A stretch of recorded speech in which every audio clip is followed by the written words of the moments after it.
Assalamualaikum warahmatullahi wabarakatuh. Perkenalkan, nama saya Nur Hasanah. Saya dari mahasiswi BI PGSD Universitas Terbuka Palembang. Di sini saya akan menjelaskan tentang modul 5, yaitu pendidikan anak tunarungu dan anak dengan gangguan komunikasi. Nah, yang pertama saya akan menjelaskan apa itu definisi tunarungu. Tunarungu merupakan satu istilah umum yang menunjukkan ketidakmampuan mendengar dari yang ringan sampai yang berat sekali yang digolongkan kepada tuli dan kurang dengar. Yang kedua, klasifikasi tunarungu. Ketunarunguan dapat diklasifikasikan berdasarkan 4, yaitu yang pertama itu ada tingkat kehilangan pendengaran, diklasifikasikan sebagai tunarungu ringan, tunarungu sedang, tunarungu agak berat, tunarungu berat, dan tunarungu berat sekali. Yang kedua itu berdasarkan saat terjadinya klasifikasi sebagai ketunarunguan prabahasa dan ketunarunguan pasca bahasa. Yang ketiga, berdasarkan letak gangguan pendengaran secara anatomis, diklasifikasikan sebagai tunarungu tipe konduktif, tunarungu tipe sensorineural, dan tunarungu tipe campuran. Yang terakhir itu berdasarkan etiologi, diklasifikasikan sebagai tunarungu endogen dan tunarungu eksogen. Nah, lalu di sini ada penyebab terjadinya tunarungu. Nah, penyebab terjadinya tunarungu ada tipe konduktif, yaitu kerusakan yang terjadi pada telinga luar dapat disebabkan oleh tidak terbentuknya lubang telinga bagian luar dan terjadinya peradangan pada lubang telinga luar.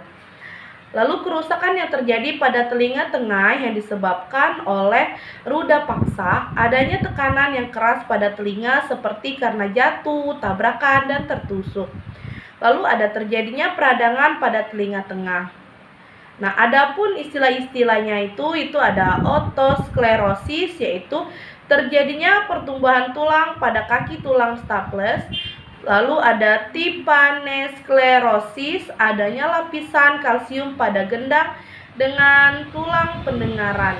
Lalu ada anomali kongenital dari tulang pendengaran atau tidak terbentuknya tulang pendengaran yang dibawa sejak lahir tapi tidak bersifat progresif. Lalu ada yang kedua itu penyebab terjadinya tunarungu pada tipe sensorineural. Nah, ketunarungan yang disebabkan oleh faktor genetik, berarti itu keturunan. Yang kedua, penyebab ketunarunguan faktor non-genetik antara lain yang pertama itu ada rubella campak Jerman yang disebabkan oleh virus yang sering berbahaya dan sulit didiagnosis secara klinis. Yang kedua ada ketidaksesuaian antara darah ibu dan anak. Yang ketiga itu meningitis, yaitu radang selaput otak yang disebabkan oleh bakteri yang menyerang di bagian telinga dalam melalui sistem sel-sel udara pada telinga tengah. Nah, lalu di sini ada cara pencegahan terjadinya tunarungu. Ada beberapa cara yang dapat dilakukan sebagai upaya pencegahan terjadinya tunarungu. Nah, yang pertama itu upaya yang dapat dilakukan pada saat sebelum menikah. Nah, berarti yang pertama itu kita harus menghindari pernikahan sedara. Lalu yang kedua, melakukan pemeriksaan darah. Dan yang ketiga itu melakukan konseling genetika. Lalu yang kedua, ada upaya yang dapat dilakukan pada waktu hamil. Nah, yang pertama ini menjaga kesehatan dan memeriksa kehamilan secara teratur kepada dokter kandungan. Lalu ada mengonsumsi gizi yang seimbang, tidak meminum obat yang sembarangan, lalu melakukan imunisasi anti tetanus. Nah, adapun upaya yang dapat dilakukan pada saat melahirkan, yang pertama itu pada saat melahirkan diupayakan tidak menggunakan alat penyedot. Lalu yang kedua, apabila ibu tersebut terkena virus herpes simplex pada daerah vaginanya, maka kelahiran harus melalui operasi sesar. Yang keempat, upaya yang dapat dilakukan setelah lahir, yang pertama itu melakukan imunisasi dasar serta imunisasi rubella. Yang kedua, apabila anak mengalami sakit influenza, harus diobati, jangan sampai terlalu lama. Nah, lalu di sini saya akan menjelaskan apa itu definisi gangguan komunikasi. Nah, gangguan komunikasi adalah gangguan dalam komunikasi dengan orang lain, baik dalam posisi sebagai komunikator maupun komunikan. Gangguan komunikasi yang dialami komunikator antara lain, yang pertama itu ada kesalahan dalam mengucapkan berbagai fonem sehingga pesan yang disampaikan sulit dipahami. Nah, adapun di sini klasifikasi gangguan komunikasi. Yang pertama itu ada gangguan artikulasi, yang kedua ada gangguan kelancaran, yang ketiga gangguan suara, yang keempat gangguan bicara yang dihubungkan dengan kelainan orofasial, dan yang terakhir itu ada gangguan bicara yang dihubungkan dengan kerusakan saraf. Nah, adapun penyebab gangguan komunikasi, yang pertama itu kehilangan pendengaran. Lalu yang kedua, kelainan organ bicara. Yang ketiga, gangguan emosi. Yang keempat, keterlambatan perkembangan. Yang kelima, mental retardasi. Yang keenam, kerusakan otak. Dan yang ketujuh itu lingkungan. Nah, adapun di sini dampak dan gangguan komunikasi bagi perkembangan anak. Yang pertama itu dampak tunarungu bagi anak. Nah, di sini yang pertama itu ada dampak tunarungu terhadap perkembangan bicara dan bahasa. Yang kedua ada dampak tunarungu terhadap kemampuan akademis. Yang ketiga ada dampak tunarungu terhadap aspek sosial emosional. Yang keempat itu ada dampak tunarungu terhadap aspek fisik dan kesehatan. Nah, adapun dampak gangguan komunikasi bagi anak. Nah, dampak yang ditimbulkan oleh adanya gangguan komunikasi antara lain yang pertama itu hambatan dalam berinteraksi sosial serta hambatan dalam pengembangan kemampuan akademis.